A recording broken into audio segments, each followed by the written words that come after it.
Привет, коллеги! После прошлой серии у нас есть чуток аэродрома. Теперь переключимся назад на самолет и добавим деталей, которые сделают из просто модели на фотоподставке диораму. Легко и эффектно. Покрасим колпаки, заглушки и колодки. И вот мой главный референс на сегодня для вдохновения. Главное, что мне тут нравится, на фотографии сейчас 7 оттенков красного. Что-то подобное мы попробуем повторить. А что-то сделаем еще круче. Ведь Temp Models в эфире. Поехали! Выполняйте левую, 10-минутную коробочку с рабочей 90, 270. Ленточку не пересекать.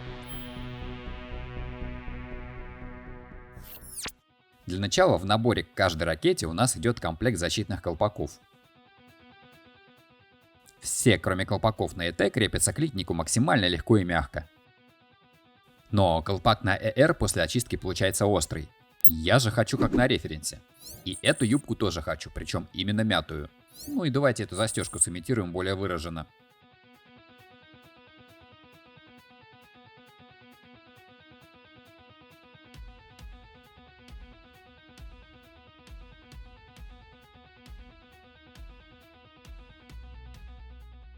Для надежности фиксации можно с обратной стороны юбки капнуть свежего суперклея, чуть-чуть совсем. И под застежку тоже. У колпака для ЭТ довольно толстый питатель, но тут по-другому никак, и остатки его проще всего зачищаются мягкой поролоновой шлифовальной губкой. А после откусывания питателей для колпаков R73 на них остается копийный рельеф, и его надо чистить аккуратней. Сразу же видим накладки на оперение ракеты, в которых их можно увидеть как на точке подвески, так и на хранении. На дворе 24 год и технологии на таком уровне, что мы уже тестируем предсерийные и печатные версии этих накладок с вот такими вот толщинами. Когда пойдут в серию, готовить к покраске и красить их лучше всего самыми первыми прямо на ракете. Мои ракеты уже готовы, так что я взял какую-то испорченную мастер-модель. Для обработки и покраски на ракете они сидят достаточно плотно, и при этом их легко снять и потом покрасить саму ракету. А раз уж мы заговорили про новинки и анонсы, у нас готовится в серию набор заглушек и стопорных колодок. Причем не только на Су-27. Сразу говорю, будет все, ребят. Вообще все. Вы что думаете, я шучу сейчас? Те, кто подписан на нас в Телеграме, уже знают, что нет, потому что в Телеграме у нас все самые горячие новости производства и анонсы появляются самыми первыми, поэтому подписывайтесь, там интересно. Ну а у меня на момент съемок тестовая печать, что не мешает ей быть офигенно детализированной. Это в сопло. Заглушка на решетке слива пограничного слоя. Можно я буду называть ее просто боковая, ну или на жабры. 4 штуки, внешние и внутренние стороны обоих воздухозаборников. И 6 стопорных колодок, 4 подколесья и 2 про запас. Теперь к покраске. Я беру 2 грунта, белый для того, чтобы получить оттенки поярче, и серый для того, чтобы потемнее. Всю краску сегодня буду разбавлять этим растворителем. Начинаю с белого грунта. Им я покрываю все колпаки на R73, а также накладки на датчики и роллероны.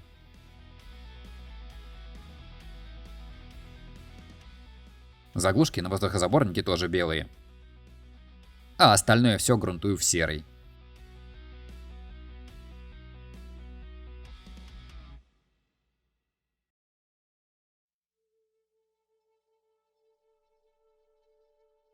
Суперметаллик алюминий от Ганзы беру, чтобы накрасить металлический поясок на колпачке ER.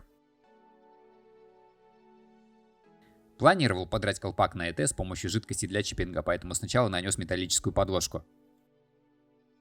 Все покрашу 2 оттенками красного, причем на первый взгляд кажется, что они почти одинаковые, но нет, есть нюанс. Обесцвечивать красную тамию буду белым цветом.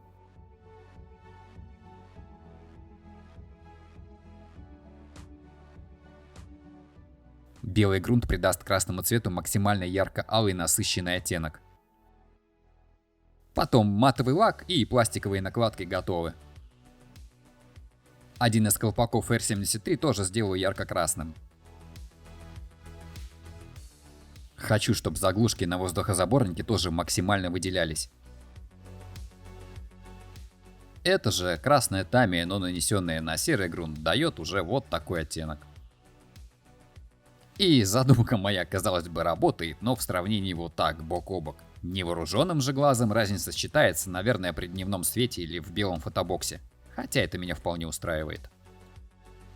А вот на колпаках на сопло R73 я, пожалуй, усилю эффект. Для этого сначала обесцвечу тамию, а потом капну в нее синего.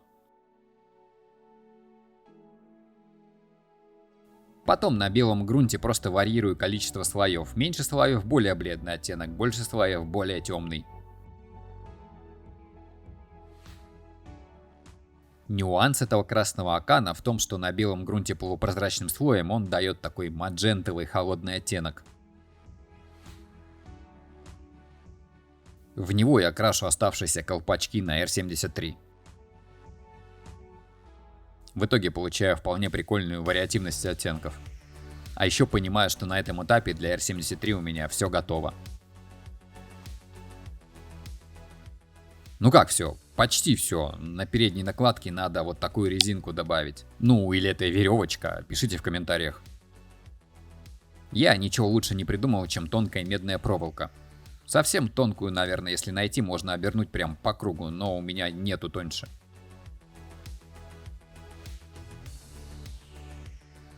Если подойти уж совсем дотошно, то можно дать резинку колпачка.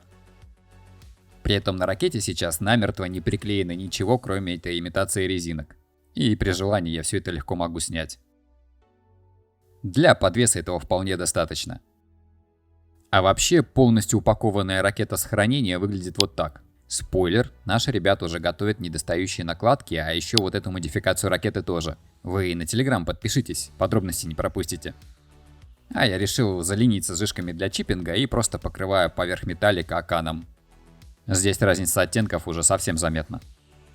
А вместо чиппинга беру алюминий мастер акрил от звезды и наношу его вручную. Эти колпаки бывают довольно ободраны, да еще и нехило помяты. Попасть в оттенок красного по фоткам я не сильно пытался. Думаю, для колпачков уж это не особо принципиально. Для ЭТ на данный момент тоже все готово. Колпак на ER сильно обдирать не нужно, чуть меньше, чем на фотке сделаю.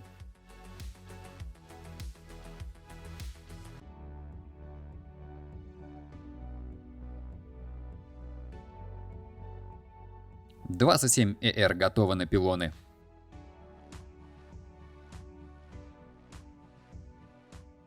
Но у нас уже в работе недостающие накладки на антенны радиовзрывателей и не только. Заглушки на ВЗ тоже сделаю ободранными.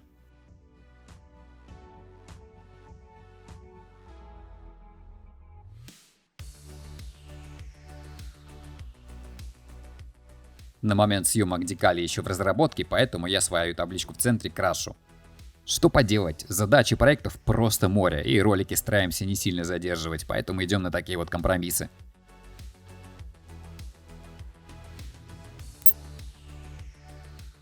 Обрезиню заглушку этим цветом. Крашу кистью прямо с крышки краски. Если деталюхи мелкие, тамия вполне пригодна для покраски кистью и хорошо усаживается. О, чуть не забыл, перед чиппингом все заглушки покрыл полуглянцевым лаком, ну а резиновый цвет оставлю матовым.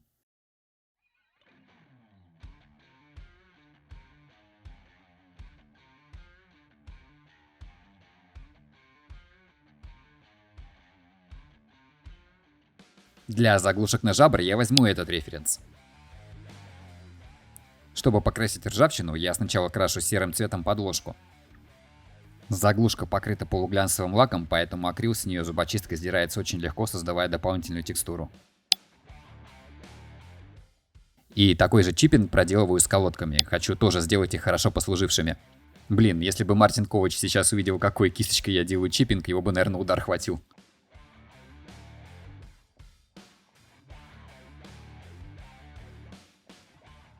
Потом защищаю чиппинг полуглянцевым лаком, и все готово к маслам. Прилюбил я ими работать и беру оттенок свежей ржавчины. Наношу его поверх самых крупных пятен чиппинга. Где надо, подразбавляю и подрастушевываю. Из-за серого чиппинга подложки ржавчина не теряется на красном цвете и различима текстура повреждений.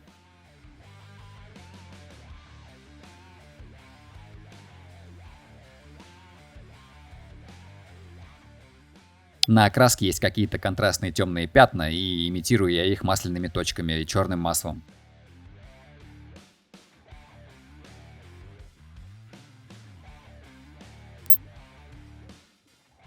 А финалю износ с сочетанием сухой кисти яркого металлика и чиппинга им же.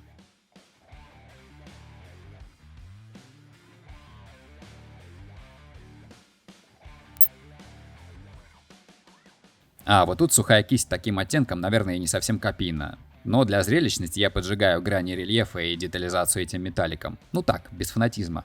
Думаю, ничего криминального, будет хорошо смотреться. Теперь номера. Декалей на момент съемок, повторюсь, у меня еще нет, так что я крашу от руки. Тем более, что это вполне допустимый вариант. Есть фотки, когда вот так, но типичная картина — это трафаретное нанесение. С заглушками ровно та же самая картина. Причем я не попадаю в центр точно так же, как человек, который рисовал цифру 30 на верхней левой заглушке. Это вполне естественно. Перед покраской номера я нанес на заглушку слой полуглянцевого лака, так что если с цифрами не задастся, их можно совсем целиком сшлифовать, либо зубочисткой подтереть какие-то не нравящиеся тебе места. Далее возьмусь за тросики для колодок и сделаю их из самой тонкой нити для бисероплетения, а проволочку возьму для имитации карабинчика на конце. Опциональное решение, есть куча фоток, где у колодок тросики оторваны, но у меня пускай будет.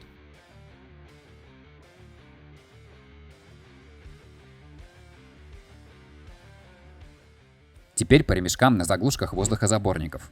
Вот такую картину очень легко повторить с помощью тонкой полоски скотча. И я тут потренировался на дефектной заглушке и понял, что мне по нраву больше вот такая картина. Она лучше заметна на модели. И это все тот же плоский ремешок, просто скрученный. Я же для его имитации возьму ниточку для бисероплетения. На таком масштабе разница будет не сильно заметна. Грунтуем все. Тросики на тру пигментом Gunmetal.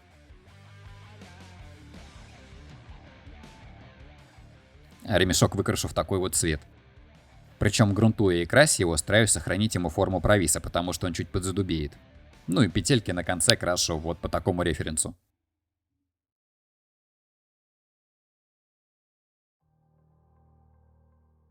И готово!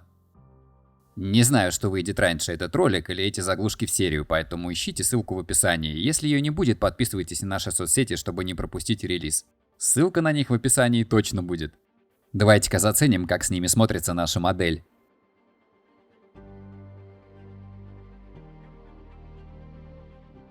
Заглушки, кстати, в сопла не вклеены и держатся сами по себе, как и заглушки в воздухозаборниках.